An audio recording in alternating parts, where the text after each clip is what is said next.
7, du verset 37 au verset 39. Et ces textes se trouvent aussi, dans votre bulletin, à la première page. Lisons ces textes au nom de Jésus-Christ et sous l'inspiration de l'Esprit Saint. Les derniers jours, le grand jour de la fête, Jésus, tenant debout, s'écria: si quelqu'un a soif, qu'il vienne à moi et qu'il boive. Celui qui croit en moi, des fleuves d'eau vive couleront de son sein, comme dit l'Écriture.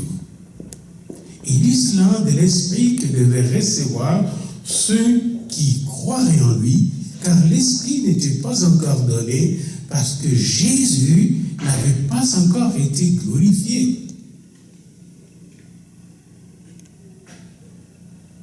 Prions le Seigneur. Éternel notre Dieu, nous voici devant toi et personnellement je me présente devant toi comme quelqu'un qui a soif. Soif de toi. Tu es le seul qui peut étancher cette soif. Viens Seigneur, nous abreuver tous de cette eau vive qui ne tarit jamais, dans la source qui ne tarit jamais. C'est au nom de Jésus au Père que nous t'avons ici invoqué. Amen. Regardez votre ami à côté et posez-lui une question. As-tu soif?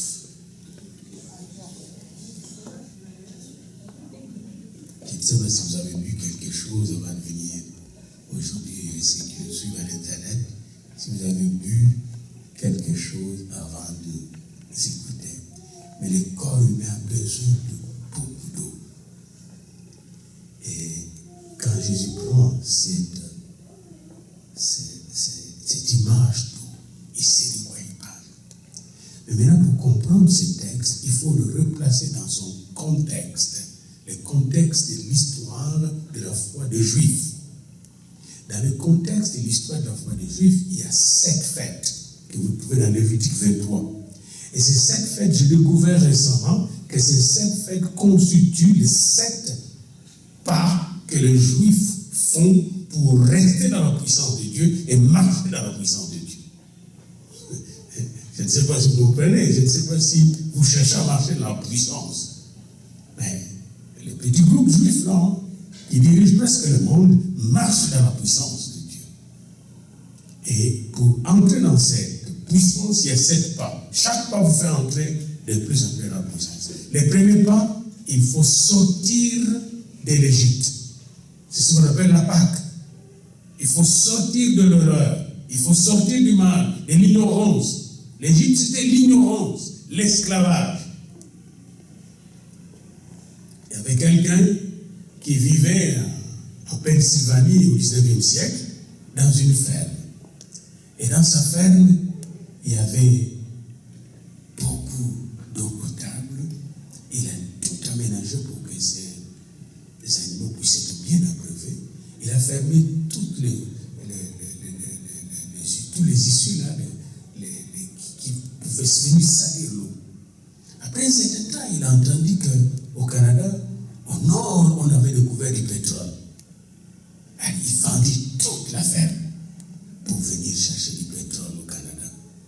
L'homme qui a acheté la ferme a vérifié comment cet homme-là bien préparé sa ferme pour que ses animaux puissent boire de l'eau limpide. Mais, en regardant tous les issues qu'il a fermées de la terre, il constatait que ces issues-là donnaient accès à du pétrole. Beaucoup de pétrole sur la même ferme. Et lui, il a découvert le pétrole. Et il s'est enrichi de ce pétrole jusqu'à ce que c'était fini. Tandis que le vrai propriétaire, le premier, est parti chercher du pétrole, qui n'a pas trouvé, là où il est allé au Canada. Parce qu'il n'est pas sorti de l'ignorance. La Pâque, Jésus, quand il est venu mourir à la croix, il est venu nous faire sortir de l'ignorance, de l'esclavage. L'ignorance nous garde esclaves. Les péchés nous gardent esclaves. Bien aimés, je connais des gens même chez nous qui vivent sous des diamants et qui sont pauvres à cause de l'ignorance. Les péchés, c'est la même chose. Il faut faire attention à l'ignorance.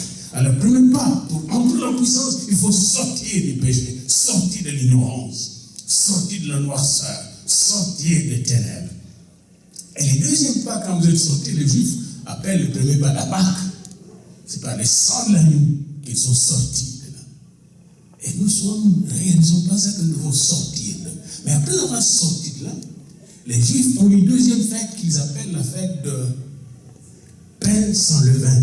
Il faut faire sortir maintenant de nous-mêmes ce qui nous bloque, qui nous empêche de posséder les bonheurs que Dieu nous donne, la nouvelle vie que Dieu nous donne. Vous voyez, ils sont sortis de l'Égypte, mais ils sont restés 40 ans dans le désert.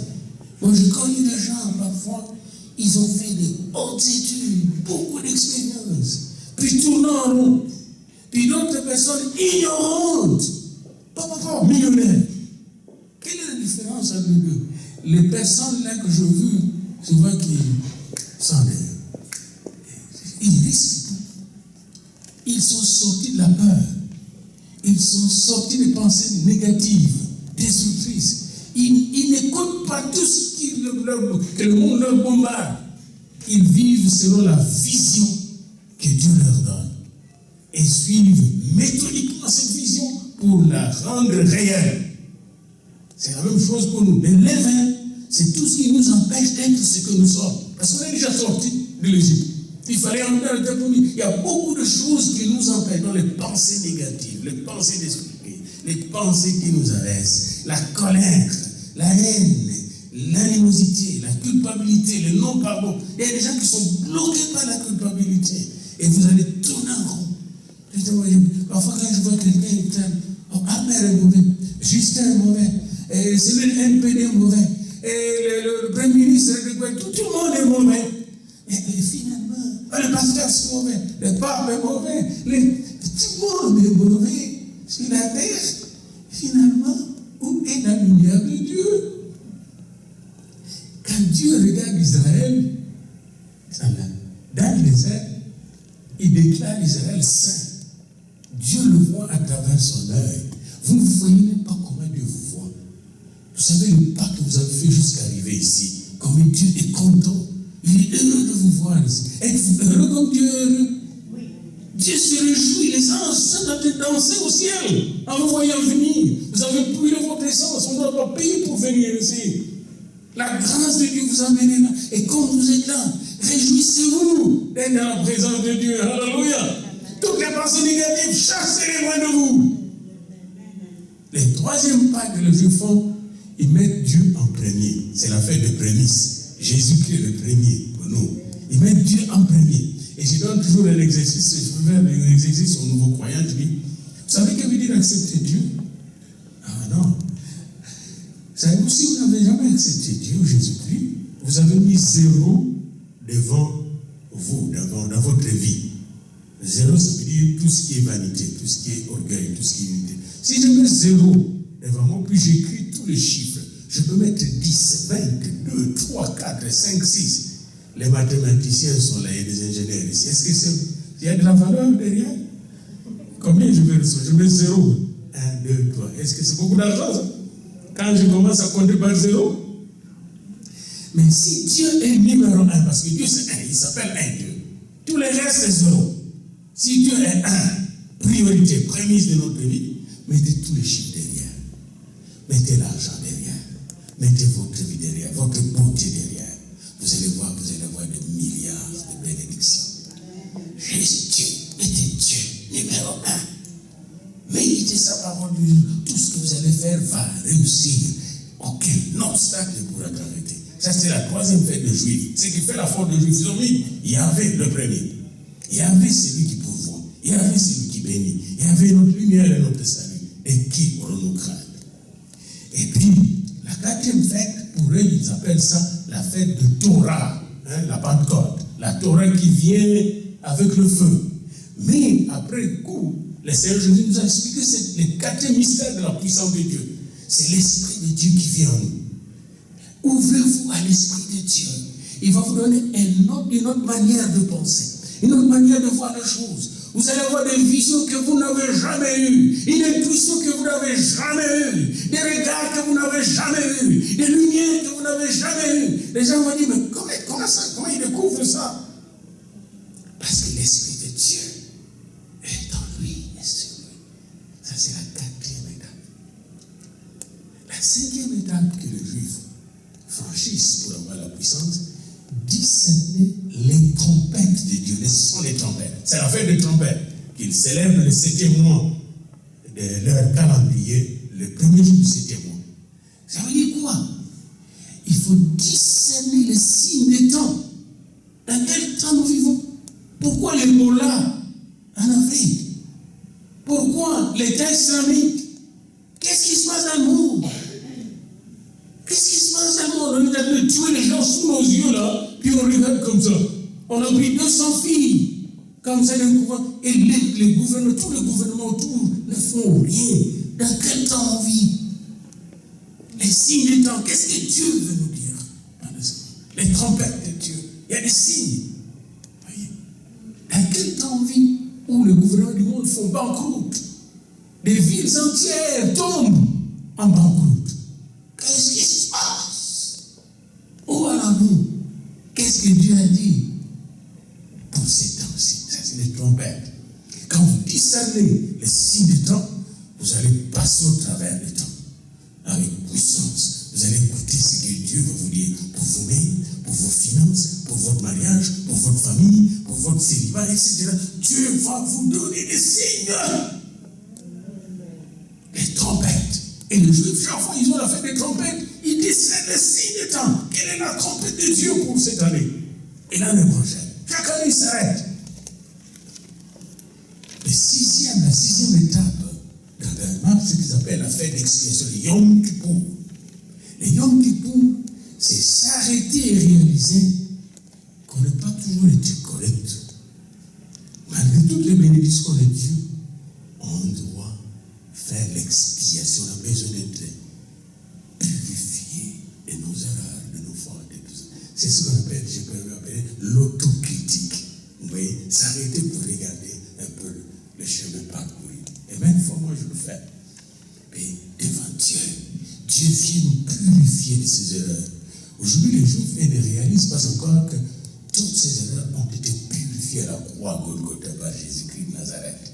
Vous voyez, son sang coulé pour faire l'expiation. Alors, qu'est-ce que Jésus a fait à la croix? Trois choses. Première chose, il a couvert le monde entier de son amour, car Dieu a tant aimé le monde. Et l'amour de Dieu, cet amour qui ne distingue pas le bon du mauvais.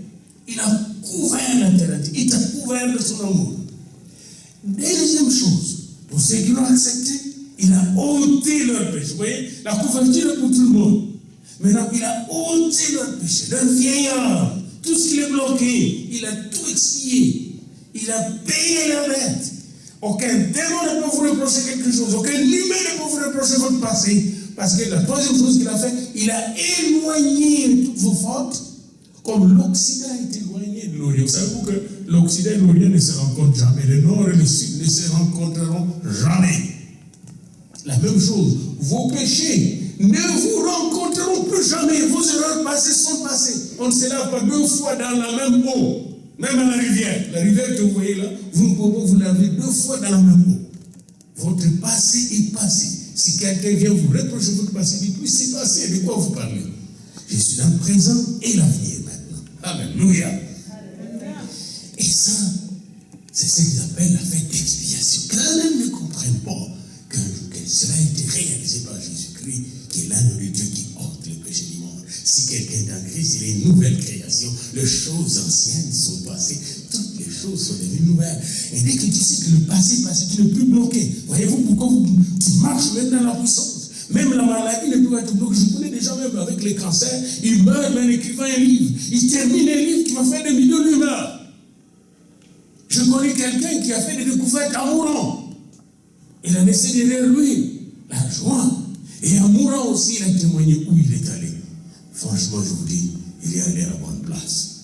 Il savait où il est allé. Et je me rappellerai toujours de mon beau-père, quand il est décédé. Un jour, il a décidé, les anges sont venus, viens maintenant me chercher. Il dit, ça va, priez maintenant parce que tu vas rester. Moi, je pars. Quand vous vivez avec le Seigneur, vous savez où vous êtes et vous savez où vous irez. Amen. Vous savez où vous êtes et vous savez où vous irez. Vous savez que faire là où vous êtes maintenant. Il faut savoir pourquoi Dieu vous en fait. Et vous allez réaliser des exploits. Et enfin, nous sommes dans cette dernière fête que je suis allé célébrer en Italie, à Milan, avec des Juifs messianiques, avec des Congolais, des Angolais, des Français, des voilà. C'est ce qu'on appelle la fête des tabernacles. C'est une grande fête. Et là, c'est la dernière, la septième étape. N'oubliez pas, la Bible parle de Dieu comme ayant 7 esprits. 7, c'est le nombre de perfection de Dieu. La septième fête nous rappelle aux Juifs que Dieu tabernacle avec nous. Il vit avec nous. Dieu est dans votre maison. Et dans la fête des tabernacles, il vit pendant 7 jours dans les cabanes avec une toiture de feuilles. Le soleil vient frapper et les gens qui sont là dans la cabane, et ils restent sous le soleil, comme la lune d'ailleurs, pour rappeler à la nature que quelle que soit votre hostilité, Dieu nous protège. Et il mange là toute la famille. Et à la fin, il dit, c'est le même Dieu qui nous a protégés dans le désert. Et dans leur mythologie, leur légende, ils disent que Dieu, dans le désert, avec le soleil, il tuait tous les serpents venimeux. Et rien ne pouvait nous faire du mal dans le désert. En fait, qu'est-ce qu'il voulait dire par ce langage? Il voulait dire, si Dieu est dans votre maison, qui sera contre vous? Même les serpents venimeux, même le soleil le plus rude. Amen. Alors Jésus, et je viens maintenant dans ce contexte, Jésus venait de célébrer ces 7 fêtes. Et là, il est à la 7e fête.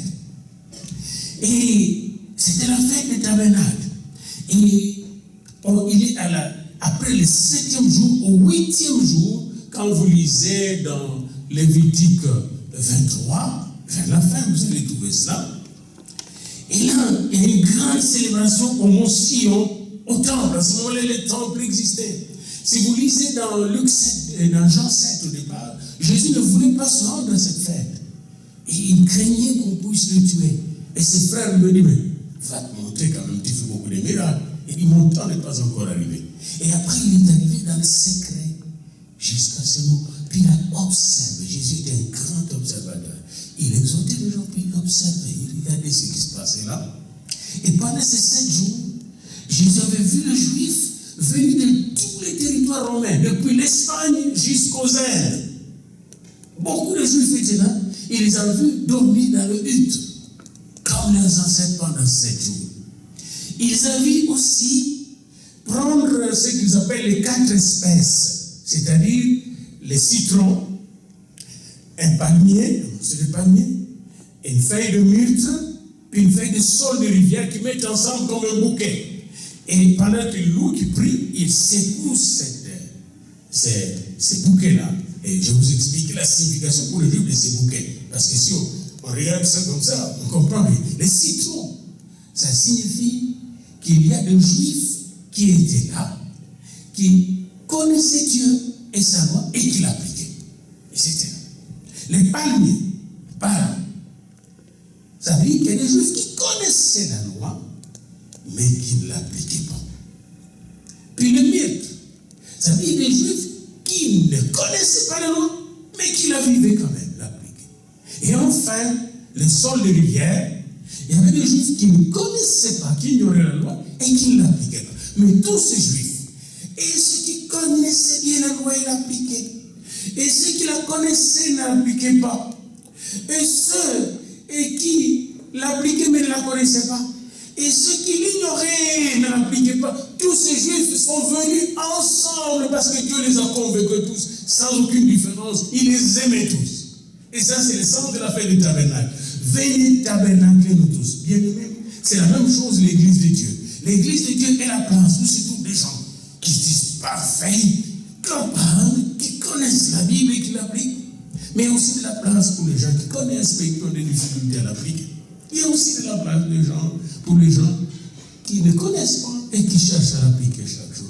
Mais aussi de la place pour ceux qui ignorent et ont des difficultés à l'appliquer. Tout le monde doit venir ensemble sous la couverture du sang de l'agneau. Amen. Alors, c'est l'essence de ce bouquet-là. Voyez-vous, la hutte a l'essence de Dieu qui nous protège, qui nous a protégés dans le désert, nous protège dans les difficultés. Les bouquets qu'il porte a l'essence de nous tous, nous sommes unis, bons et mauvais, dans la présence de Dieu qui nous transforme par son amour de gloire en gloire, afin que nous puissions nous aimer les uns les autres. Maintenant, regardez votre voisin, dites-lui, je vous aime, tel que vous êtes. Tel que vous êtes. You mean what you say. Vous signifiez ce que vous avez dit. Il faut aimer les personnes telles qu'elles sont, si vous voulez qu'elles changent. Vous savez pourquoi Dieu me change? Parce qu'il m'aime tel que je suis. Alors il me change de gloire en gloire. Il me parfume et me rend beau et bon. Alléluia. Maintenant, tous les Juifs réunis, ils chantent ensemble les mêmes chants, les Hallel. Parce que là, les chants sont définis. Les psaumes 113 jusqu'au psaume 118. C'est les chants qu'on chante pendant ces grandes fêtes. Que ce soit pendant la fête de Pâques, de Pentecôte et de Yom Kippour, comme pendant la fête des Tabernacles. Ils chantent ces chants. Et je vais vous montrer juste un de ces chants-là. Venez avec moi au psaume 113 et vous allez voir comment ces chants-là, juste le début, vous allez voir comment ces chants-là sont édifiants. Les Juifs, ils savent bien chanter cette parole-là. Psaume 113. Vous êtes là? Louez l'Éternel, serviteur de l'Éternel, louez-les. Nous chantons. Serviteur de l'Éternel, louez le nom de l'Éternel. Que le nom de l'Éternel soit béni de maintenant et à jamais. C'est ça là, c'est la même chose en hébreu. Et il entonnent. Et Jésus les écoutait entonner tous ces chants-là. Du lever du soleil jusqu'à son couchant. Que le nom de l'Éternel soit célèbre. Alors tout le monde chante. Il y avait plus de 24 000 lévites avec des trompettes, avec des lyres, avec tous les instruments de musique en train de louer ces 24 000 musiciens sur la montagne. Et Jésus était là. Alors maintenant, les grands jours, et c'est ça le message d'aujourd'hui, les derniers jours, les grands jours de la fête des tabernacles, alors que cette musique est trompée, les derniers jours, je voudrais que vous puissiez prendre le temps d'aller chez vous dans Nombre 29. En fait, pendant les 7 jours, chaque jour, il y avait en plus des holocaustes, des sacrifices et des offrandes. Les grands prêtres descendaient vers la source de Siloé, qui n'est pas très loin du mont du Temple pour ceux qui étaient à Jérusalem. Vous descendez comme si vous descendez vers le mont des Oliviers, là, en bas, vers les cimetières, les actuels cimetières chrétiens, et juifs et musulmans. Il y a une source qu'on appelle Siloé. Et ils allaient puiser avec une cruche d'or de l'eau. Chaque jour, souvent le soir, ils vont aller puiser. Et puis ils vont revenir pendant les 7 jours, verser cela dans une place à l'autel, et ça va bouillonner. Et quand ils versent, d'abord quand ils montent, il y a des sons des trompettes qui accompagnent cette procession. Les trompettes résonnent, 3 coups de trompette. Lorsqu'il arrive au sommet de la montagne, là vers les temples. Et quand ils versent cela, il y a des danses. Pourquoi ils dansent? Pourquoi ils sont dans la joie? Dieu a versé sur nous la pluie de bénédiction. Il va bénir Israël cette année, comme il nous a béni l'année passée, mais il va encore plus bénir. Ils dansent dans la joie. Jusqu'à présent, ils font ces danses de joie, même s'il n'y a pas ces versets malos. Mais au temps de Jésus, c'est ce qu'il faisait. L'eau qui était versée là. Et il chantait particulièrement Ésaïe 12, verset 3. Vous puiserez de l'eau aux sources du salut. Et ils appellent cette cérémonie en hébreu la cérémonie de Simkat Beit Ashoav ou Ashoava. Simkat Beit Ashoava. C'est la cérémonie de la joie de la maison où l'on puise de l'eau. La maison où il y a la fraîcheur. La maison où il y a la douceur. La maison où il y a l'eau. La maison qui n'est pas dans la sécheresse et dans la joie. Oui. Alors quand on puise de l'eau, la fraîcheur arrive, la bénédiction arrive dans chaque maison. Et Jésus, pendant ces grands jours, c'est sa 8e jour, il assiste à cette grande et dernière cérémonie, parce que cette fois, la 8e fois est encore plus forte. Vous allez voir les rabbins avec de grandes barbes qui dansent, qui jonglent avec de flammes de feu. Ils tournoient avec ça, ils font des jongleries, tout le monde rit parce que le vieux ne danse pas. Et quand ils dansent comme ça, il y a même des gens qui viennent pour poser de l'argent, comme on fait en Afrique, parce que les Juifs sont pareils comme les Africains quand ils louent leur Seigneur. Pareil, j'étais là, quand je regardais, mais vous êtes des Africains, même vous venez de l'Égypte. Nous étions des Africains avec vous. Et Jésus-Christ a été en Égypte aussi. Et c'était intéressant, dernièrement, je parlais avec un juif messianique qui est venu suivre notre message. Il dit la même chose. Quand ils louent le Seigneur, ils bougent, ils dansent, ils sont très, très, très, très actifs, mobiles, les Juifs. Parce qu'ils savent qu'avec le Seigneur, il y a de l'énergie, il y a de la puissance, il y a de la force. Amen. Alors maintenant, Jésus a vu tout ça. Et en ces derniers grands jours, et puis tout s'est calmé sur la montagne avant que les gens ne se séparent et que les grands prêtres donnent la grande bénédiction. Jésus constate que toute cette cérémonie, tous ces rituels religieux n'avaient pas satisfait la soif des gens. Je constate que même les grands prêtres ont soif encore. Ils réalisent que les mamans ont encore soif, les enfants ont soif. Et alors là, il s'élève, il prend position, il s'élève, il prend une position dans le parvis. Et il s'écrie. C'est dans ce contexte-là qu'il s'écrie. Si quelqu'un a soif, n'oubliez pas qu'il n'y avait pas de micro en ce moment-là. Et moi, je suis souvent prêché à des foules sans micro en Afrique. Vous devez savoir crier. Mais ça marche. Tout le monde est silencieux. Si quelqu'un a soif,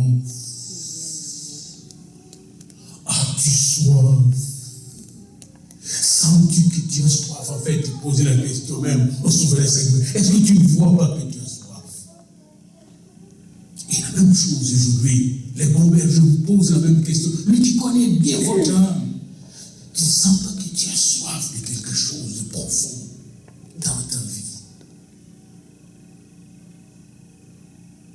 Oui. Est-ce que vous ne savez pas que vous tous les jours vous avez soif? Et nous pouvons dire la même chose puisque nous avons notre frère qui est venu demander la bénédiction pour les élections. Vous ne savez pas que notre ville a soif d'une nouvelle direction dans cette ville? C'est la même chose. Tu vois les gens, ils sont dérangés par beaucoup de choses, les dépotoirs et tout ça, beaucoup de choses qui ne marchent pas bien. Ils ont soif de quelque chose de parfait, de bien. N'avez-vous pas soif de bonheur dans votre vie? Si vous êtes malade, n'avez-vous pas soif de guérison?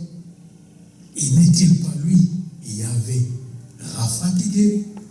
Si vous êtes dans le besoin, n'avez-vous pas soif de recevoir ce que vous recherchez? N'est-il pas Yahvé qui pourvoit, Yahvé Jiré, comme dit la parole? Vous avez soif de justice si vous êtes accusé. Quand je regarde l'affaire de ces Luka Mayoka, là, je regarde. Et ces jeunes hommes chinois qui étaient tués là, avec démembrés. Qu'est-ce que c'est cette histoire? Pourquoi on le juge pendant autant de jours? Il dit à condamner ces gars-là. On dépense de l'argent pour rien. On a soif de la justice. Il faut que la justice soit bien dite. Lui, il y avait Tchikenu. Il a tout fait Luka Mayoka là. Voulu brouiller les pistes, tout ça, on l'a découvert. Il y avait un type qui a tué plus de 4-5 filles en France, dans ce point-là, puis il s'est disparu. Mais les savants ont découvert avec l'ADN comment attraper ces assassins-là. Puis dernièrement, cette semaine, on a mis la main sur lui à cause de l'ADN qu'on a trouvé. Voyez-vous, Dieu donne même la sagesse et l'intelligence aux gens pour attraper les criminels dangereux. Avez-vous soif de la justice? Dieu s'appelle dans la Bible Yahvé Tchikenu. Yahvé de justice. Avez-vous soif de paix? Parfois vous dormez, puis le sommeil n'arrive pas. Courez pas vite vers la pilule. Peut-être qu'il faut vous approcher de lui. Il s'appelle Yahvé Shalom, le Dieu de paix. Alors, Jésus avait constaté sur la montagne que les gens ont vu une grande soif, beaucoup de soif. Mais ils ne savaient pas où aller chercher celui qui devait leur étancher cette soif. Ils allaient à Siloé chercher de l'eau, mais cette eau ne pouvait pas étancher toutes les soifs qu'avaient les gens. Bien-aimés, vous avez soif de quelque chose dans votre vie aujourd'hui. C'est aussi mon message en Italie le dernier jour, de 13 minutes et demie. Et j'ai posé la question, avez-vous soif de quelque chose? Et Jésus dit, si quelqu'un a soif, qu'il vienne à moi. Qu'il vienne à moi. C'est moi la vraie source d'eau qui comble votre soif. C'est moi la source de paix, dit Jésus. C'est moi la source de vérité. C'est moi la source de bonheur. Quand je tiens quelqu'un qui est bas, je l'élève. Je suis celui qui élève. C'est celui qui donne la paix. La vraie paix qui dure éternellement. Et c'est celui qui réconcilie même la personne qui a des difficultés avec elle-même, ou avec les autres. Si quelqu'un a soif, quand vous allez dans Ésaïe 55, 1, il dit, vous tous qui avez soif, venez aux eaux. Ah, même celui qui n'a pas d'argent. Savez-vous que l'eau nous coûte cher, hein? Dans chaque fois nous avons la facture, hein? Je ne sais pas si notre conseiller va faire baisser la facture de l'eau, hein? C'est tout un défi, hein? On va prier pour lui là-dessus, hein?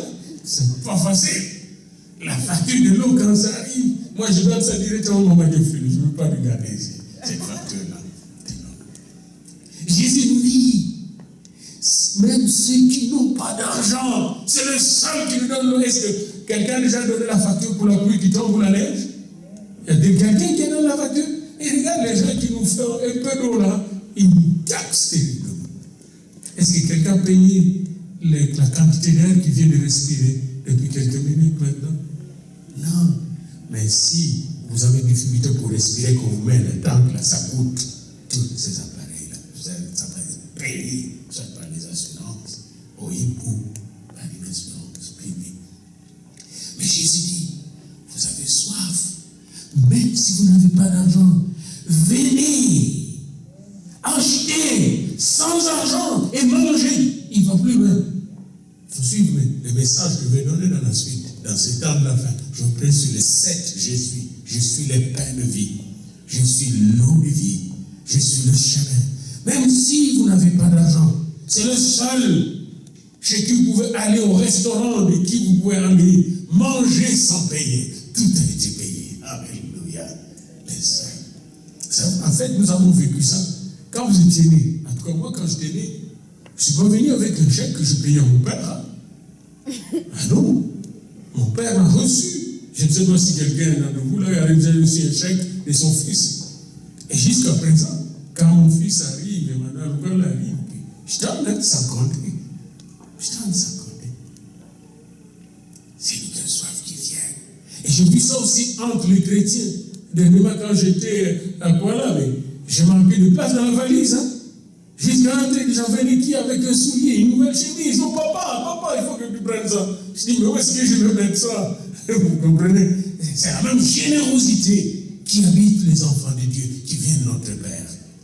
C'est lui qui a soif, qu'il vienne au moins. C'est vrai ce qu'il dit. Vous avez soif de quelque chose, venez à lui. Soif de guérison, venez à lui. Soif de bénédiction, venez à lui. Il est la bénédiction. Alléluia. Mais quand vous arrivez maintenant à lui, comme vous êtes venu ici, il faut boire. Il faut boire. Je ne sais pas si vous connaissez l'histoire, là, j'avais déjà dit ça quelque part dans mes prédications. Comme je prêche beaucoup, alors j'en ai raconté pas mal de bouts. Une femme souffrait de la maladie chez nous, dans un hôpital missionnaire où il y avait tout l'équipement et tous les médicaments. On lui donnait un évacuum, après autant de jours, ça va finir. Mais le docteur constata, après 3 jours, cette femme n'était pas guérie. Si aujourd'hui on allait dire, mais c'est l'Ebola. Elle vomissait, mais c'était la malaria, c'est pas l'Ebola. Et après, elle est morte. Le docteur ne comprenait pas, un docteur américain. Cette femme est venue avec une petite fièvre de 38, puis ça monte jusqu'à 40, puis elle est morte. Quand on a levé le corps, on a constaté que tous les médicaments qu'on lui donnait étaient cachés sous le coussin. Elle n'avait jamais pris le médicament. Combien de fois on vient à l'église? Jésus-Christ est présent ici. Comme les gens qui étaient sur la montagne. Si vous lisez Jean 7, ils n'ont pas bu.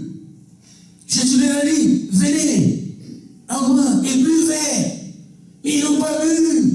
Ils n'ont pas présenté leur soif au Seigneur. Quand vous venez à l'église, quand vous êtes ensemble avec le frère en prière, présentez votre soif. Si vous avez un petit problème, présentez-le au Seigneur et vous serez bénis. Ne le cachez pas. Au lieu d'aller chercher des solutions dans le monde, allez d'abord auprès du Seigneur. Et quand vous vous rendez à la source, buvez. Amen. Buvez, c'est gratuit. Dites à votre ami, buvez aujourd'hui. C'est gratuit. Buvez. Et je vais conclure par Ézéchiel 47. Quand vous vous rendez à la source du Seigneur, dans le livre d'Ézéchiel, au chapitre 47, on nous raconte une histoire intéressante, une vision qu'on a donnée à Ézéchiel au chapitre 47. L'ange du Seigneur est venu et l'a amené vers la maison du Seigneur. Et puis il lui a montré un torrent. Puis il a fait traverser une première fois le torrent, mais l'eau était au niveau des chevilles. Et puis une deuxième fois, elle traversait, l'eau était au niveau du genou. Puis une troisième fois, l'eau était au niveau des reins, des hanches.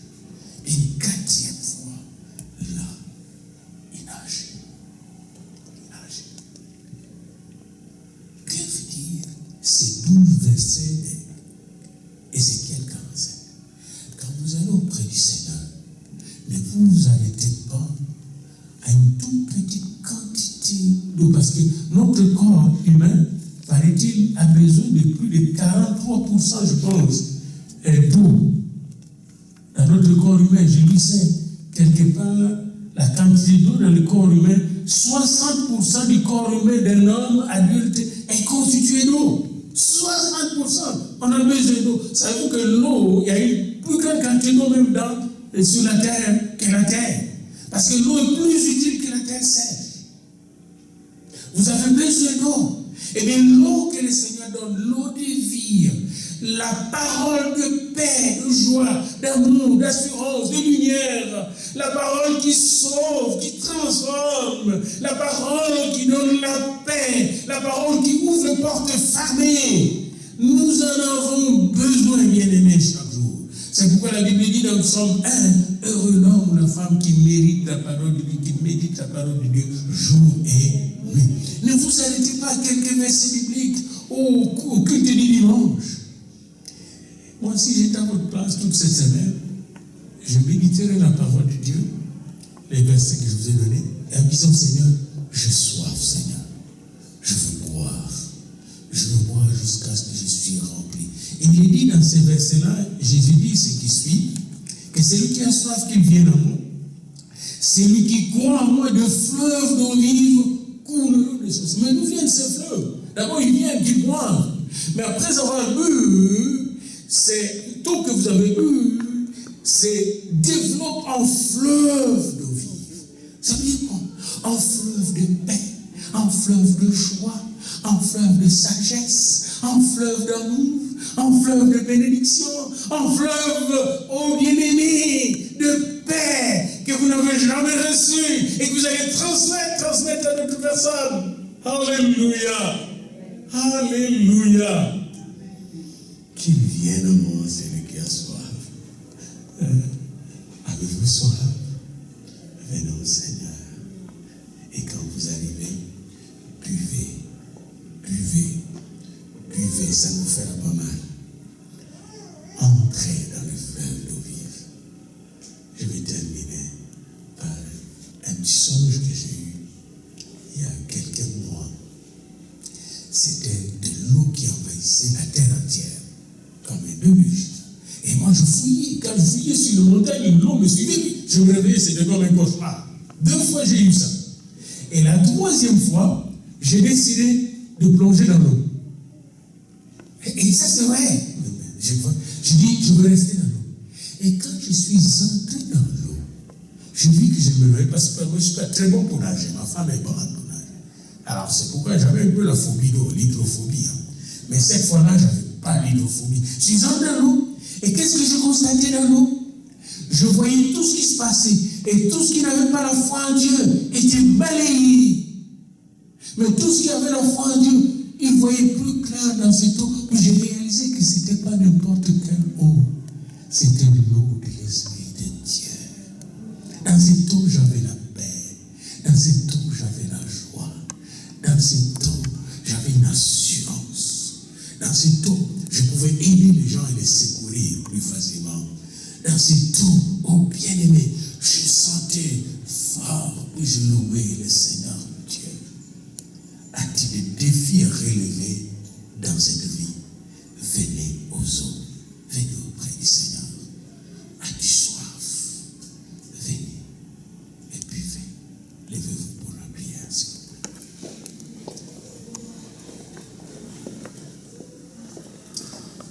Peut-être vous avez besoin de prière, mais je demanderai encore à M. Trépanier avec sa femme de venir ici pour terminer avec la bénédiction épiscopale. Ici, s'il vous plaît. Parce que plus on a soif de gagner les élections, quand même. On n'a pas soif de gagner les élections? Absolument. Est-ce qu'il y a encore des gens qui ont soif de quelque chose? C'est maintenant le temps. Quand j'étais en Italie, là, les Italiens, les Juifs, là, il est venu. Puis j'ai regardé. Waouh! Et c'est bien quand nous allons regarder les élections. Si vous voyez que M. Trépanier est passé là, son content, on dit waouh! Quelque chose que Dieu nous a fait avec clin d'œil. Avez-vous soif? Juste dire au Seigneur, j'ai soif, Seigneur Jésus. Juste j'ai soif de toi. Et vous me laissez, j'ai soif. Et je viens boire, Seigneur. Je viens auprès de toi. C'est Jésus qui me donne à boire. J'ai soif de ta présence. J'ai soif de ta sagesse. J'ai soif de ta bénédiction. J'ai soif de ta guérison. J'ai soif de ta force. J'ai soif, Seigneur, de ta présence dans ma maison, dans ma carrière, dans mes projets, Seigneur. Et particulièrement, Seigneur, te présentons la soif de notre frère qui nous visite aujourd'hui. Ce n'est pas nous qui l'avons venu visiter, mais c'est toi qui l'as de l'église. Et de nos bien-aimés qui sont ici. Je te remercie, Seigneur, parce que tu es en train d'étancher leur soif. Ils ont fait un pas vers toi. Et le Seigneur étanche vos soifs maintenant. Il me rassure qu'il étanche vos soifs. Vous êtes aux eaux. Nagez dans l'eau. Buvez auprès du Seigneur. Le fleuve de la vie, le fleuve de paix. Merci, Seigneur, d'étancher notre soif. Louange à toi, notre Dieu. Merci pour ton esprit qui vient en nous, souffle en nous, et qui fait jaillir de fleuves de vie de nos seins. Merci pour ta parole qui nous donne l'assurance et la paix. Oh, merci Seigneur.